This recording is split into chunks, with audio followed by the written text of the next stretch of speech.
Okay, आप अपने सब ना पेन पेपर पेंसिल वगैरह रख लीजिए, तो मैं कुछ कुछ नोट जो है वो आपको बताऊंगा, और फिर नेक्स्ट क्लास से मतलब हम आपको, और मैं पावर पॉइंट प्रेजेंटेशन भी आपको भेज दूंगा, ठीक है? ठीक है सर। हाँ, तो ताकि आपको कॉन्सेप्ट्स अपने दिमाग में रहे। हेल्थ इकोनॉमिक्स बहुत ही इम्पोर्टेंट सब्जेक्ट है, क्योंकि इसकी यूटिलिटी बहुत ज्यादा है, और अगर इकोनॉमिक्स समझोगे तो बहुत सारी चीजों को हैंडल करना सीख जाओगे।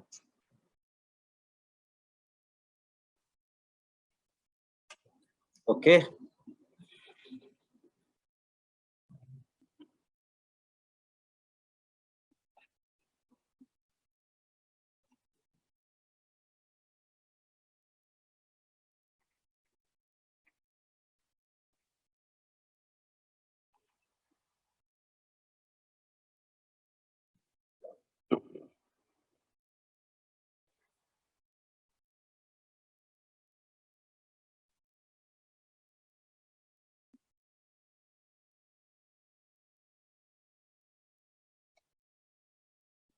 और आएंगे स्टूडेंट या हम लोग शुरू करें?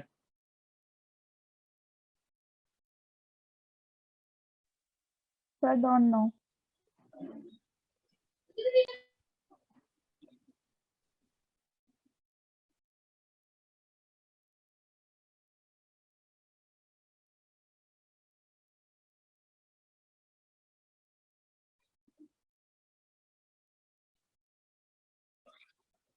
ओके, हेल्थ इकोनॉमिक्स की जरूरत किस लिए बेटा? आप लोग हॉस्पिटल एडमिनिस्ट्रेशन पढ़ने आए हैं, तो हम हेल्थ इकोनॉमिक्स क्यों जानना चाहते हैं? क्या जरूरत है? क्या लगता है आपको? हाँ भाई फैसल, आवाज आ रही है जी सर। फैसल? जी। अब बेटा हेल्थ इकोनॉमिक्स क्यों जानना जरूरी है? तुम कल को हॉस्पिटल के मैनेजर बन जाओगे, ठीक है? यहाँ से पढ़ाई कर रहे हो, क्वालिटी का काम सीख जाओगे, जी। फ्लोर मैनेजमेंट सीख जाओगे, ऑपरेशन सीख जाओगे। Why we should know about health economics? क्या फायदा है? क्या बैकग्राउंड क्या था तुम्हारा? तुमने 12th में क्या सब्जेक्ट लेके पढ़ाई की थी? एक्चुअली पीसीएम लिया था सर। पीसीएम लिया था, चलो वेरी गुड, ठीक है। रितिका तुमने? Sir PCM. तुमने भी पीसीएम लिया था, ठीक है। तो अभी ये कोर्स कर रहे हो तुम लोग, हॉस्पिटल मैनेजमेंट क्लासेस वगैरह तुम्हारी चल रही है, तो क्या लग रहा है, कुछ स्कोप है इस फील्ड का? Yes sir. लगता है कि नौकरी वोकरी मिल जाएगी? हाँ जी सर। अच्छा गुड। तो ये सब्जेक्ट हमको जानना क्यों जरूरी है बेटा? देखो, हर चीज को कुछ रटने की जरूरत नहीं है, दिमाग में अगर कॉन्सेप्ट्स क्लियर होंगे, अगर पता होगा कि हमेशा तुम्हारे 5 दोस्त हैं, ये हमेशा याद रखना। क्यों, कहाँ, कब, कैसे और क्या, why, where, when, what and how, these are your 5 friends. क्यों हो रही है, कैसे हो रही है, कहाँ हो रही है ना, किस तरीके से हो रही है और कब हो रही है, अगर ये सब का जवाब मिल जाएगा तो कहीं पे भी अटकोगे नहीं। ये है पहला फॉर्मूला, इसको कभी भूलना नहीं। क्लियर? Okay sir. ठीक है। अब हेल्थ इकोनॉमिक्स क्यों जानना जरूरी है, किस लिए जानना जरूरी है, इसका फायदा क्या है? तो इकोनॉमिक्स का बेसिकली मतलब होता है, देखिए नोट्स वोट्स तो सब आपको दे दूंगा, बट पहले मुद्दे की बात समझ लो। जब देखो दुनिया में इंडिया की प्रॉब्लम क्या है, इंडिया और कनाडा में क्या डिफरेंस है? कल को कनाडा वगैरह जाना चाहते हो, विदेश जाना चाहते हो तुम में से कोई? Yes sir. किस लिए जाना चाहती हो? क्या फंडामेंटल डिफरेंस है इंडिया के बीच में और कनाडा, या इंडिया के बीच में यूके, ऑस्ट्रेलिया, क्या डिफरेंस है?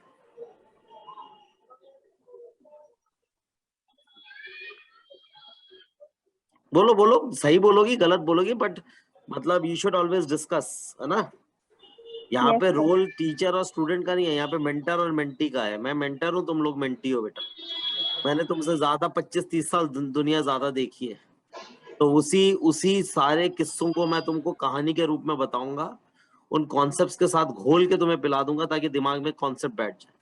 अगर कॉन्सेप्ट बैठा होगा, कॉन्सेप्ट क्लियर होंगे, तो कभी अटकोगे नहीं लाइफ में, ये guarantee.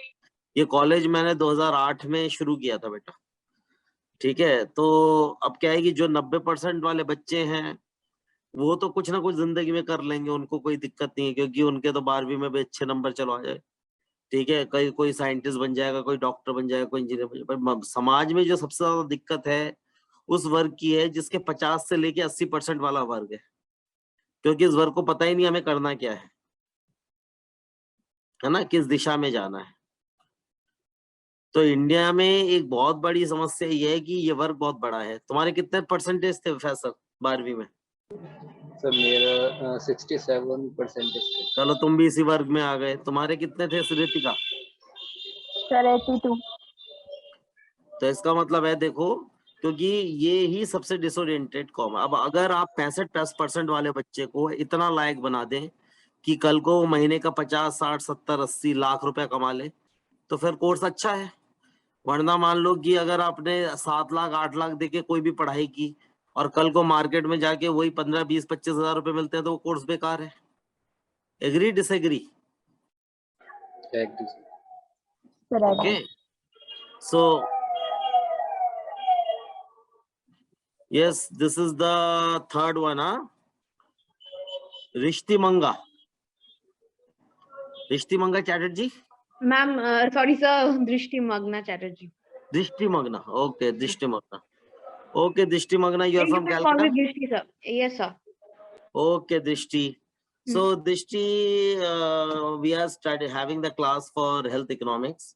Okay, So, I was just telling ki you have got 5 friends. You also yeah. understand Hindi? Yeah, sure sir, sure. Yes, I do. तो कोई प्रॉब्लम तो नहीं होगा अगर मैं हिंदी में कुछ समझाऊं या इंग्लिश में? Okay, no issues. Okay, so what was your background? Means what did you study in class 12th? Art, science, biology? Arts था मेरा, 4th सब्जेक्ट बायोलॉजी था। और Okay, very good, very good. मैं जीएनएम किया है मैंने, तो अच्छा, जीएनएम आपने ऑलरेडी किया हुआ है बेटा? ओके, वेरी गुड, ठीक है, ठीक है. तो आपको क्या लगता है हॉस्पिटल मैनेजमेंट का करियर अच्छा है? इसमें करियर सही है? मैम सर मुझे लगा वैसा, इसीलिए मैंने चूज किया, क्योंकि ओके, नर्सिंग में क्या है ना, बहुत एफर्ट लगाना पड़ता है। मतलब मैं टू बी ऑनेस्ट मेरे से हो नहीं पा रहा था नाइट शिफ्ट नहीं में, नहीं, और ठीक है, ठीक है, ठीक है. इसीलिए। अब तुम बिल्कुल अगर मेहनत करोगे और मैं जैसा बताऊंगा उस रास्ते पे चलोगे, तो इंशाल्लाह बिल्कुल आपको कोई दिक्कत नहीं आएगी, जी ठीक सर, है ना. Thank you. 2008 से हमारे बहुत सारे स्टूडेंट हैं. मैं खुद अब्रॉड में रहता हूँ, मेडिकल कॉलेज में प्रोफेसर हूँ, है ना. और ये कॉलेज हमने 2008 में शुरू किया था. तो मैं भी सारी कहानी तुम्हें समझाऊंगा धीरे धीरे धीरे. तो जी आप सर। लोगों को सबको मैंने जो बोला कि मुद्दे की बातों को समझना है, तो मैंने जैसे कहा पहला सबक ये कि आपके 5 दोस्त है जिंदगी में, कब, क्यों, कहाँ, कैसे, क्या. When, why, where, what and how. So if you understand when, where, why, what and how, okay, of anything, automatically will get the answer. You got my point? तो इकोनॉमिक्स जो है इनके कुछ सवालों के आंसर देने की कोशिश करता है, ठीक है. अब हम बोलते हैं कि भैया, मतलब एक पूरी दुनिया में एक थ्योरी है, द क्योस थ्योरी. कभी सुना है नाम तुम लोगों ने? रितिका, कभी नाम सुना है क्योस थ्योरी का? What is chaos theory? नहीं सर। तुमने फैसल? नो सर, मैंने भी कभी नहीं सुना। अच्छा, दृष्टि तुमने? नहीं सर, मैंने कुछ नहीं। किताबें पढ़ने का शौक है तुम लोगों को? एक्स्ट्रा बुक्स, मतलब नॉवल पढ़ना, फिक्शन, नॉन फिक्शन, है ना. पढ़ा करो बेटा, ये सब दिमाग खुलता है. आजकल पढ़ाई लिखाई से ज्यादा इम्पोर्टेंस है नेटवर्क की. आपका नेटवर्क कितना बड़ा है, आप कितना ज्ञान रखते हैं और कितने स्मार्ट हैं. नौकरी 2 ही चीजों से मिलेगी. स्मार्ट कितने हैं, बातों को आपस में जोड़ना कितना जानते हैं, नेटवर्क कैसा है, और नेचुरली सब्जेक्ट मैटर तो होना ही चाहिए, क्योंकि वो नहीं होगा तो कोई पूछेगा नहीं, ठीक है ना. तो ये चीजें इंपॉर्टेंट है. अब हेल्थ इकोनॉमिक्स को अगर हम समझें तो मिनिमम रिसोर्सेस से मैक्सिमम आउटपुट कैसे निकाला जाए, इसको ही हेल्थ इकोनॉमिक्स बोलते हैं. इन नटशल यही है कहानी, ठीक है. मिनिमम रिसोर्स, अब वो रिसोर्स ह्यूमन रिसोर्स हो सकता है. अब जैसे मैनेजमेंट हम बोलते हैं, मैनेजमेंट जो वर्ड बना है किससे बना है? मैनेजमेंट जो वर्ड है, मैनेजमेंट पूरा लिखो जरा अपने कागज में. MANAGEMENT लिख लिया तीनों ने? लिखो जरा. पेन पेंसिल लेके बैठा करो मेरे क्लास में। Okay sir. मैनेजमेंट वर्ड लिखो बड़ा बड़ा, मैं जैसे बोल रहा हूँ वैसे करो। मैनेजमेंट वर्ड लिखो पेपर पे, MANAGEMENT। Yes, sir. लिख लिया? Yes. ओके, मैनेज के आगे एक ओब्लिक लाइन बना दो, बीच में काट दो, मतलब मैनेज को और मेन को बीच में से एक लाइन बना दो, उसके बीच में मैनेज ओब्लिक लाइन कर दिया। Yes, sir. मेन को और टी के बीच में एक लाइन बना दो, ओब्लिक लाइन कर दिया। Yes, sir. अब 3 शब्द बन गए आपके सामने, क्या है? रितिका, पहला वर्ड क्या है? Sir, manage. मैनेज। हाँ भाई फैसल, अगला वर्ड क्या है? मैन। मैन। और दृष्टि, तीसरा वर्ड क्या है? एंड। हैं? एंड। एंड क्या? मैनेजमेंट। टी बड़ी, एंड टी ओनली टी रह गया ना भाई, टी रह गया ना, तो टी के दो साथी बन गए, efficiently and effectively. Efficient and effective दोनों अलग अलग बातें हैं। चीज इफेक्टिव भी होनी चाहिए और एफिशिएंट भी होनी चाहिए। इफेक्टिव मतलब काम जो काम करे, और एफिशिएंट मतलब कितनी जल्दी काम करे। समझ आ रही है बात? तो जो तुम मैनेजमेंट अगर कल को अस्पताल का प्रबंधन करना चाहते हो, अस्पताल का मैनेजमेंट करना चाहते हो, तो मैनेज करना पड़ेगा। अब men can be replaced by resources. The word men can be replaced by resources. So these resources can be financial resource, human resource, infrastructure resource, IT resource. Resource could be of any type, isn't it? तो अगर आप कितने effectively और efficiently उन resources का प्रबंधन करते हैं ताकि आप अपने टारगेट तक पहुंच सके, इसी को ही प्रबंधन बोलते हैं भाई। अगर ये अस्पताल का करोगे तो हॉस्पिटल मैनेजमेंट, अगर टेलीकॉम कंपनी का करोगे तो टेलीकॉम मैनेजमेंट, अगर तुम रियल एस्टेट का करोगे तो रियल एस्टेट मैनेजमेंट, अगर तुम इसका मार्केटिंग का करोगे तो मार्केटिंग मैनेजमेंट, फाइनेंस का करोगे तो फाइनेंशियल मैनेजमेंट। आ गई बात दिमाग में? Yes, sir. अब आसान लग रहा है थोड़ा बहुत? Yes sir. अब ये रिसोर्सेस भाई, कुछ भी करना हो, आपको अस्पताल चलाना हो तो अस्पताल कैसे चलेगा भाई? अस्पताल में डॉक्टर चाहिए, तो डॉक्टर क्या है? नर्स क्या है? पैरामेडिक क्या है? इंश्योरेंस में काम करने वाला क्या है? कल को तुम जाके क्वालिटी के हेड बन जाओगे, क्वालिटी वाला काम करने वाला क्या है? जो अस्पताल की बिल काट रहा है, मरीज को बिल दे रहा है, TPA का काम कर रहा है, क्या है? सब कौन सी श्रेणी में आ जाते हैं? अरे भाई बोलो, सब कौन सी श्रेणी में आ जाते हैं? Human resource. लोग है ना भाई, संस्था लोगों से बनती है, संस्था दीवारों से थोड़ी ना बनती है भाई। मशीनें बड़ी अच्छी अस्पताल में लगा रखी हैं, पर डॉक्टर ही काबिल नहीं है तो वो मशीनें क्या कर लेंगी? Agree disagree? Agree sir. ठीक है ना? तो भाई जितना इफेक्टिव मतलब चीज में धार होनी चाहिए। जिस चीज के लिए जो बनी है वो वाकई में वो चीज को, प्रॉब्लम को सॉल्व करना चाहिए, और कितनी जल्दी सॉल्व करना चाहिए। तो भैया वो, अब अगर मेरे को एक थोड़ा सा कॉन्सेप्ट समझाना था, और अगर मैंने तुमको ये बात समझा के अगर तुम्हारे दिमाग में डाल दी, तो इसका मतलब मैं इफेक्टिव भी एफिशिएंट भी हूँ। अब मैं कॉन्सेप्ट समझा रहा हूँ पर तुम्हारे दिमाग के ऊपर से जा रही है, तो इसका मतलब है भाई इफेक्टिव तो हो सकता है, हाँ जी समझ आ रही है, 5वीं बार में समझ आई, तो मतलब इफेक्टिव तो है पर एफिशिएंट नहीं है। और इफेक्टिव और एफिशिएंट तब है जब एक बार में ही समझाया, 5 मिनट में बात खोपड़ी में घुस गई। समझे नहीं समझे? ये सब clear? So whenever you have to understand some concept, now if what is the matter if you get these resources? अब दुनिया में 2 चीजें हो सकती हैं भाई, रिसोर्सेस अबंडेंस में हो सकता है या रिसोर्सेस स्केर्स हो सकते हैं। भाई तुम AIHMS में क्यों पढ़ने आए, MIT क्यों नहीं चले गए, बताओ। यहाँ क्यों आ गए हमारे पास। हमारा तो इतना नाम भी नहीं है, ऐसे ही छोटी सी संस्था है, पर हमारे पास क्यों आ गए। कुछ तो सोच के आए होगे। Yes sir. क्या सोच के आ गए कि ठाकुर खुश होगा, शाबाशी देगा। हैं? आदिष्टि क्या सोच के आ गई भाई तुमने सर तो बेटर करियर ऑप्शन चाहिए था बस। बेटर करियर ऑप्शन चाहिए था। अच्छा, तो तुम्हें कैसे लगा कि यहाँ पे AIHMS में बेटर करियर ऑप्शन मिल सकता है। क्योंकि मैंने गूगल किया और मेरे दोस्त भी है बहुत, मतलब ये जो HR में काम कर रहे हैं अभी, तो वो कोलकाता में रहे, दिल्ली में। मैं रहती हूँ दिल्ली में एक्चुअली। अच्छा।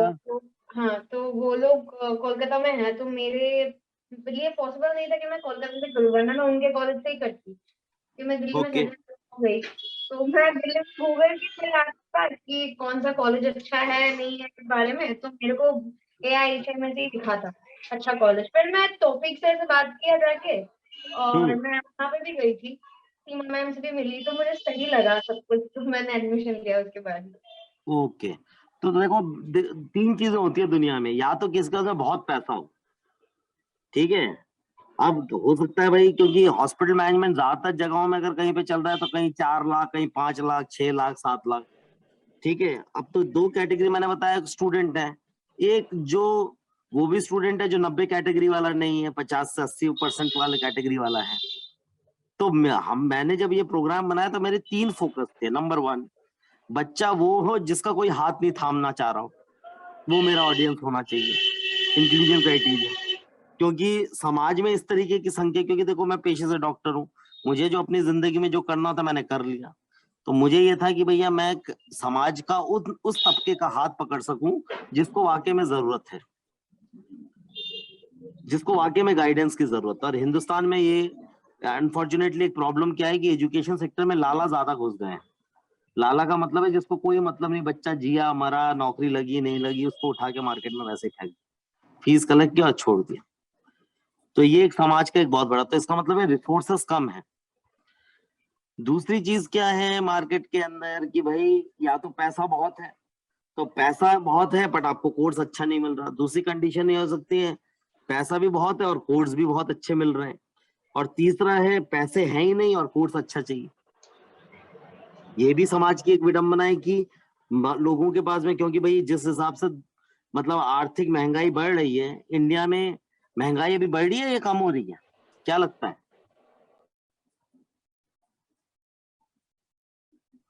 सर बढ़ रही है। बढ़ रही है, कैसे पता।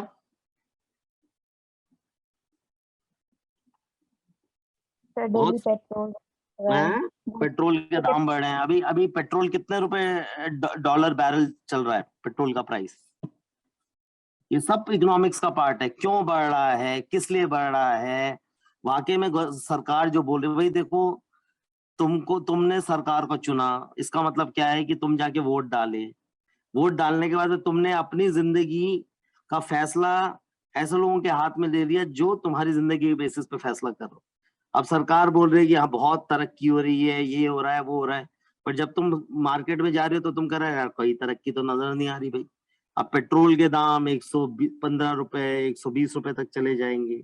अभी तो ऑलरेडी 95 रुपए है, बट कुछ एक हफ्ता में 10 दिन के अंदर देखो वापस ही 105 हो गया। तो ये समझना पड़ेगा कि क्यों हुआ उसका।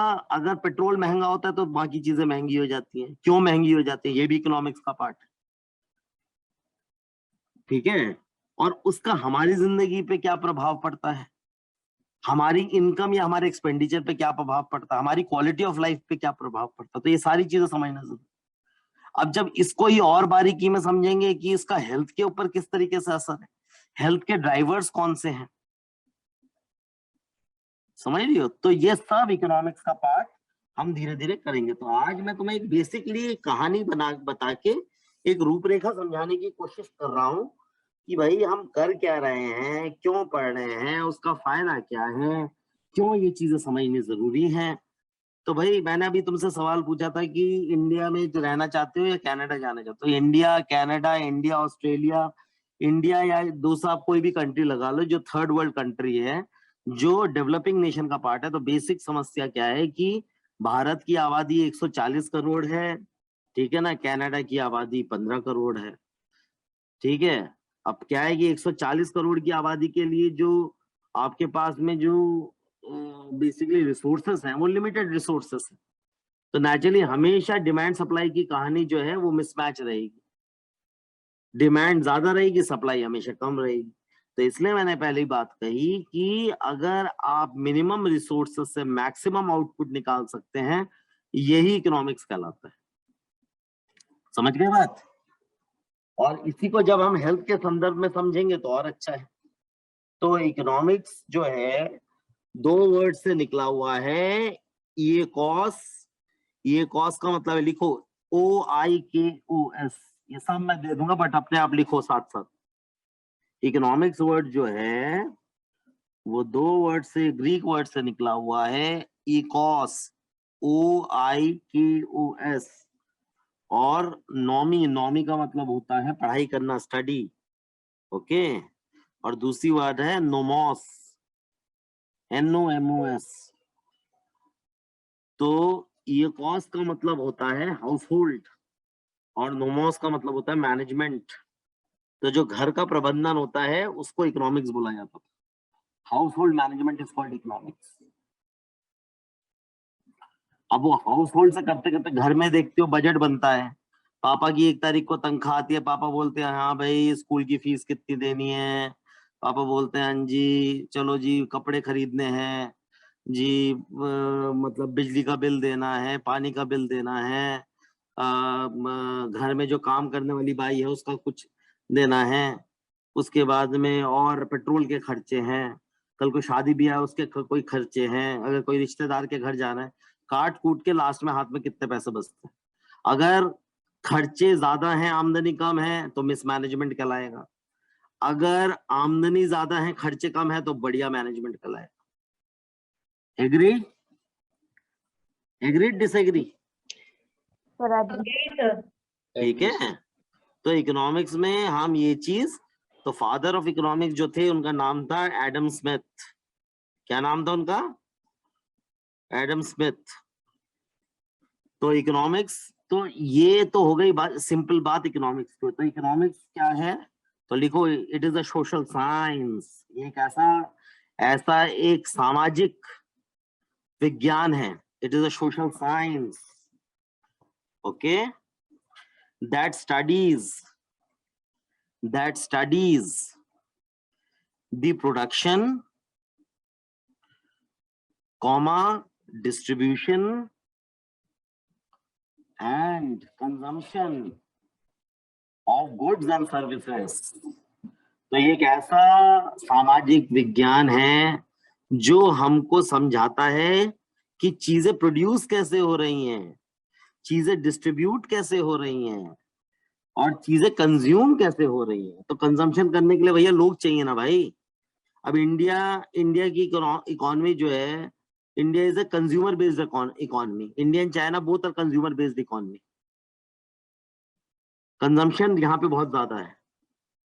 क्यों? क्योंकि 140 करोड़ की आबादी इंडिया की है, 153 करोड़ की आबादी चाइना की है। तो भैया इतने सारे लोग हैं तो उनको भैया बिस्कुट, चाय, पानी, दंत मंजन, खाना, ठीक है, ये सब चाहिए ना भाई, बिजली, रोजगार सभी चाहिए, हेल्थ। तो अगर हेल्थ चाहिए तो हेल्थ क्या है? गुड्स या सर्विसेज है? हेल्थ क्या है? Goods services, yes. एजुकेशन क्या है? गुड्स या सर्विसेज है? सर्विसेज। Services sir. बिल्कुल सही। खाना क्या है? गुड्स या सर्विसेज है? गुड्स है। खाना क्या है? गुड्स या सर्विसेज है? गुड्स है सर, सर्विसेज तो गुड्स है, कैसे हो वेरी गुड।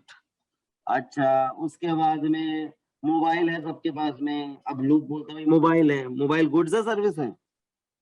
सर्विस है। सर्विस कहाँ से है भाई? मोबाइल फिजिकल प्रोडक्ट है ना भाई, हाथ में लेके करते हो ना। मोबाइल जो कंपनियां दे रही है टेलीकॉम, वो सर्विसेज है। अब देखो 2014 में भारत में 12 से 14 कंपनियां थी मोबाइल की। एयरसेल था, उसके बाद में आइडिया था, और ये सब कंपनियां थी। देखना कभी नेट पे पढ़ के। आज इंडिया में कितनी कंपनियां रह गई हैं? अरे भाई बोलो भाई, आज की डेट में कितनी कंपनियां इंडिया में मोबाइल की? तुम्हारे तुम्हारे तुम्हारे इसमें मोबाइल में कौन सा नेटवर्क चलता है? जियो, एयरटेल या वोडाफोन? तो तीनों ही तो चलते हैं, जियो एयरटेल। एयरटेल ज्यादा चलता है शायद। अरे तुम्हारे मोबाइल में क्या है भाई? अरे मेरे मोबाइल में एयरटेल है। एयरटेल है, अच्छा। फैसल तुम्हारे मोबाइल में क्या है? Sir Airtel. एयरटेल। अच्छा रितिका तुम्हारे मोबाइल में क्या है? Sir Airtel. हाँ तो भैया जियो तो बोलता है कर लो दुनिया मुट्ठी में। भैया मैं मुफ्त दूंगा, तो तुम लोगों ने क्यों नहीं उसकी बात मानी, क्यों नहीं जियो ले लिया? एयरटेल के पीछे क्यों भाग रहे हो?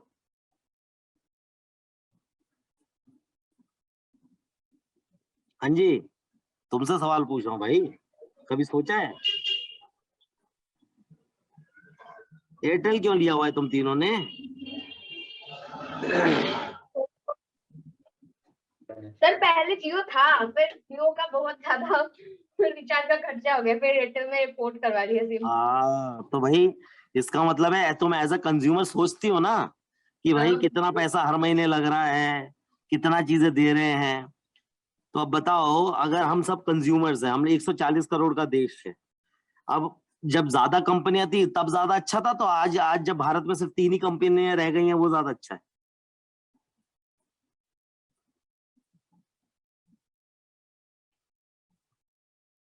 हाँ रितिका? सर ज्यादा था तब भी अच्छा था ना, क्योंकि ज्यादा था तो कंपटीशन ज्यादा था, हमारे पास ऑप्शन ज्यादा थे। यस। तो जितना ज्यादा कंपटीशन होगा ग्राहक के लिए उतना फायदा होगा, जितना कम कंपटीशन होगा उसका मतलब है वो अपनी मनमानी चलाएगा भाई। मरता आदमी क्या ना करता, मोबाइल तो यूज करना ही है। तो तुम्हारी मजबूरी होगी कि भैया एयरटेल ने बोला कि भैया मैं इतने लोगों को सर्विस दूंगा, जियो ने कहा नहीं भैया मैं तो इतना ही दूंगा। तो भैया ऐसा क्यों गवर्नमेंट ने किया? तो कहने का मतलब है हर चीज का आपकी जिंदगी पे प्रभाव पड़ता है, और इकोनॉमिक्स इन्हीं सब चीजों का उत्तर देने की कोशिश करता है। तो इसलिए it is a social science, ये एक सामाजिक विज्ञान है दैट स्टडीज द प्रोडक्शन, कि वो प्रोड्यूस कैसे हो रहे हैं। जैसे हेल्थ सर्विसेज, अब अगर मान लो कि तुम सरकारी अस्पताल में जा रहे हो, तो सरकारी अस्पताल में क्या है, गवर्नमेंट डॉक्टर है, आपको भैया जाना है, लाइन में लगना है, इमीडिएट कोई नहीं लगेगा। भैया एम्स के बाहर देख लो, आदमी 2 दिन 4 दिन तक लगा ही रहता है, तब जाके नंबर आता है, क्योंकि पब्लिक सर्विस है भाई। अब भाई वो कहेगा कि भाई तूने पैसा दिए हैं क्या? क्योंकि भाई डिमांड ज्यादा है, सप्लाई कम है, डॉक्टर कम है, लोग ज्यादा हैं, हर एक स्टेट से आ रहे हैं लोग। अब जब लोग ज्यादा आएंगे तो कतार लंबी होगी, कतार लंबी होगी तो देर में नंबर आएगा। अब जिस आदमी को कैंसर है, जो मरने वाला है, उसके लिए इतना टाइम है कि लाइन में लगे भाई। समझ आ रही है बात?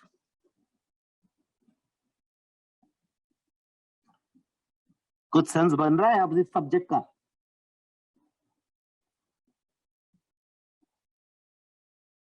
हाँ रितिका, यस सर। कुछ लग रहा है कि काम का सब्जेक्ट होगा? हाँ जी सर। तो ये बेसिकली प्रोडक्शन, तो आप प्रोड्यूस कैसे कर रहे हो सर्विसेज, आप उसको डिस्ट्रीब्यूशन कैसे है। ऐसा क्यों है भैया कि भारत में तो 33 राज्य हैं, क्या हर एक राज्य एकदम सेम है? Can I compare Kerala with, what is the human development index of Kerala? How much Kerala contributes to the economy of India? Health, हम क्यों बोलते हैं कि अब कोविड जब आया था, बेस्ट इंडिया के अंदर मैनेजमेंट कौन से स्टेट का था भाई कोविड के केस में?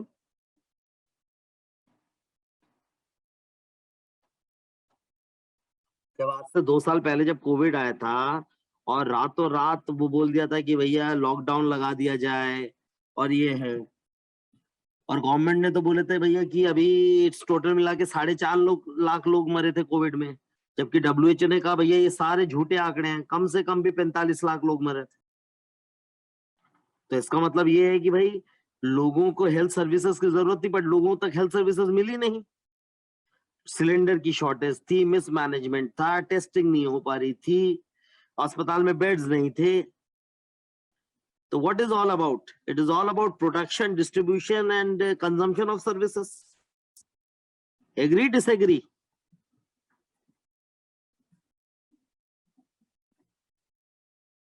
भाई क्या हो गया? मुश्किल बात पूछ रहा हूं। नहीं सर, अग्री सर।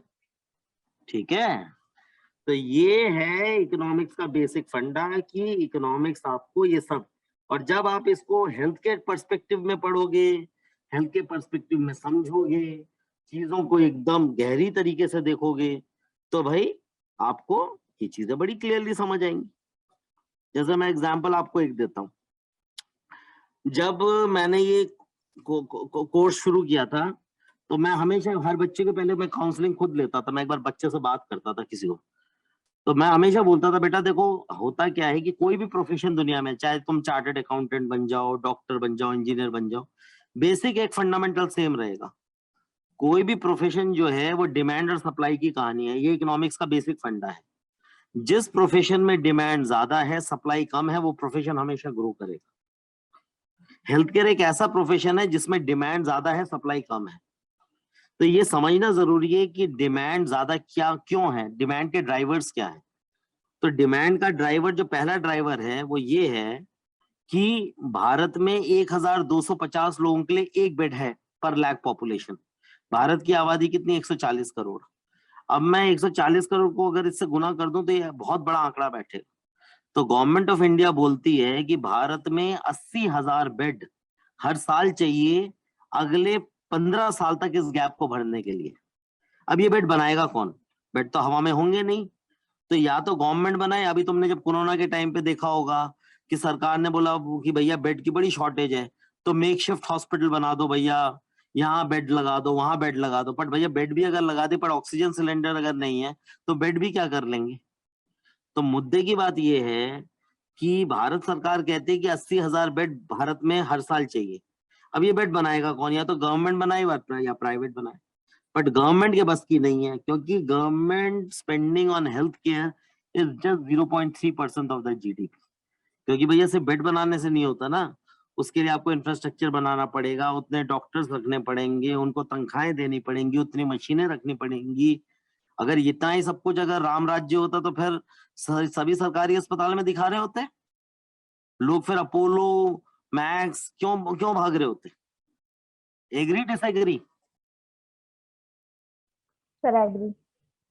ओके, तो एक बात तो ये समझे कि सरकार के बस की नहीं है, तो privatisation of health care was on the rise. ठीक है, तो ये तो पहला ड्राइवर था कि भैया 1250 लोगों के लिए एक बेड है पर लाख पॉपुलेशन। दूसरा, कुछ अगर तुम 20 साल का आंकड़ा उठा लो तो तुम्हें ये नजर आएगा बहुत क्लियरली कि धीरे धीरे जो डिजीज का पैटर्न है वो बदल रहा है। मतलब घर घर में डायबिटीज, हाइपरटेंशन, ओबेसिटी, हर दूसरे आदमी को शुगर है, हर आज की डेट में दूसरी लड़की को थायराइड की प्रॉब्लम है, हर इंडियंस आज की डेट में कम उम्र में डेथ हो जा रही है, हार्ट अटैक बहुत जल्दी आ रहा है, कैंसर के केस बढ़ते जा रहे हैं। Agree disagree? Sir agree. अब एकदम अब सोचो, अगर खुदा ना खास्ता किसी के घर में दिल का दौरा पड़ जाए, तो भैया एकदम से डॉक्टर ने बोला बाईपास करवानी है, तो बाईपास के लिए तो 1 लाख रुपए चाहिए, 3-4। अब मरता आदमी क्या ना करता, कोई आदमी घर बेचेगा, जमीन बेचेगा, किसी से उधारी मांगेगा, या इंश्योरेंस अगर उसका ऑलरेडी पड़ा है तब भैया इलाज करा पाएगा। और हर साल you will be shock to know, हर साल भारत के अंदर 4 करोड़ आदमी गरीबी रेखा के नीचे चले जाता है बिकॉज ऑफ हेल्थ। तो मरता आदमी क्या ना करता, क्योंकि यही सब चीजें अगर हमारी सरकार दे रही होती तो आदमी को पास में कोई दिक्कत ही नहीं थी।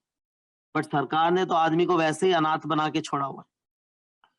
इंडिया ले लो, पाकिस्तान ले लो, बांग्लादेश ले लो, श्रीलंका ले लो, ठीक है ना, हम ये कोई भी कंट्री जो है, कोई हेल्थ, रोजगार है, हिंदू, मुस्लिम, इंडिया, पाकिस्तान, इन सब की बात करेगा, बट कोई हेल्थ की बात नहीं करेगा। जबकि ह्यूमन बीइंग की हेल्थ बेसिक नीड है, एजुकेशन बेसिक नीड है, रोजगार बेसिक नीड है, महंगाई बेसिक नीड है, बट इसकी बात कोई नहीं करता, क्योंकि ये मुश्किल चीज होती है मैनेज करने के लिए। लड़वाना बड़ा आसान होता है, ठीक है, इधर उधर की बात करना है, ये पॉलिटिशियंस का basic nature. Agree disagree? Sir agree. तो ये इस तरीके से चीजें जो होती है, इकोनॉमिक्स आपको इन सब की बातें बताता है। तो ये तो हो गई एक मुद्देबाज की डिमांड की बात मैं आपको बता रहा था, ठीक है। तो अब जो इसकी कहानी को बढ़ने के लिए, अब देखो मैंने कहा privatisation of health care is on the rise. अब जब 2008 में हमने ये कोर्स शुरू किया तो दिल्ली के अंदर 6 से 8 कॉर्पोरेट अस्पताल थे, अपोलो, गंगाराम, बत्रा, स्कॉट्स, फोर्टिस, मैक्स। अभी 2022 चल रहा है, अपने इर्द गिर्द आंख उठा के देखना, आज की डेट में दिल्ली के अंदर Apollo, Gangaram, Batra, Scots, Fortis, Max, Artemis, Primus, Rockland, Sitaram Bharti, Pushpawati Singhania, Medanta Medicity, Columbia Asia, Paras, Narayana health, 100 के ऊपर कॉर्पोरेट हॉस्पिटल है और एक एक हॉस्पिटल की 10-10 चेन है। अब फोर्टिस फरीदाबाद में है, ओखला में है, जसोला में है, नोएडा में है, ग्रेटर नोएडा में है, गुड़गांव में है, ठीक है, शालीमार बाग में है, वसंत कुंज में है। ऐसा क्या हो गया भाई 10 साल के अंदर? हाँ, एग्री डिसएग्री?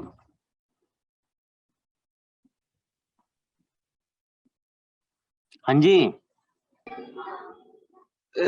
Yes sir. तो भाई जब इतने अस्पताल हैं, अस्पताल के अंदर एक बेड के ऊपर 5 डायरेक्ट जॉब्स हैं तो 25 इनडायरेक्ट जॉब्स हैं, टोटल मिला के 30 जॉब्स हैं। अगर मैं इसको 80,000 से गुना कर दूं तो करीब 24 लाख जॉब हर साल की बनती है। मुश्किल से हॉस्पिटल मैनेजमेंट के कॉलेज इंडिया में गिने चुने हैं अच्छे। तो तुम लोग अगर मेहनत करोगे, काम सीखोगे तो बिल्कुल सक्सेस हो जाओगे। और अगर सिर्फ फंड मतलब अगर सिर्फ रट्टू तोता बनोगे और ज्ञान नहीं होगा तो भैया फिर क्या है कि भैया ठीक है, ग्रोथ होएगी पर थोड़ी बहुत होएगी, एकदम शिखर तक नहीं पहुंच पाओगे। कल को अगर ये सपना है कि भैया सर हम भी क्या आपकी तरह प्रोफेसर बन सकते हैं विदेश में, सर हम भी क्या कनाडा जा सकते हैं, क्या सर हमारी भी तनख्वाह 4 लाख 5 लाख रुपए महीना हो सकती है? बिल्कुल हो सकती है, बशर्ते जिस रास्ते पे चलने के लिए बोलूंगा, जितनी मेहनत करने के लिए बोलूंगा वो करनी पड़ेगी। हाँ जी, करोगे फिर? Yes sir. ठीक है, तो इकोनॉमिक्स इन सारी चीजों को आपको बहुत प्रैक्टिकल रूप में और तरीके से समझाता है, ठीक है। तो इकोनॉमिक्स जैसे मैंने आपको बताया, so it is the branch of economics which is concerned related with the issues of scarcity। तो अभाव, ओके, अभाव होगा तभी आपको पता होगा कि रिसोर्सेस को कैसे इस्तेमाल।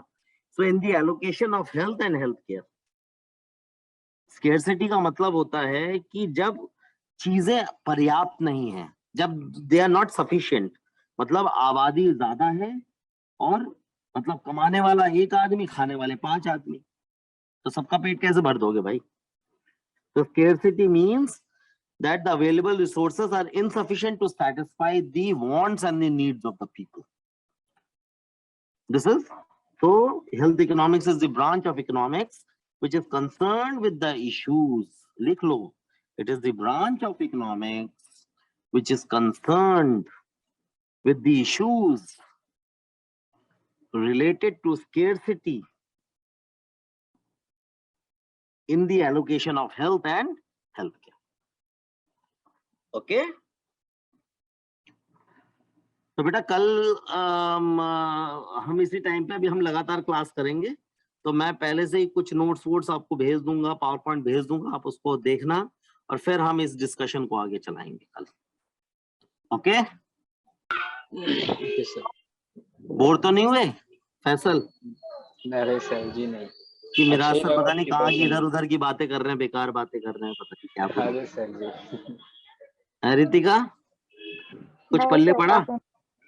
Yes sir. ठीक है, तो कल हम इसी, मैं बोल दूंगा सीमा को कि किस टाइम पे क्लास होगी, उस हिसाब से फिर हम क्लास करते हैं और फिर कल इस डिस्कशन को आगे बढ़ाएंगे। Okay okay sir. ओके बेटा, चलो good night, take care, bye. Good night.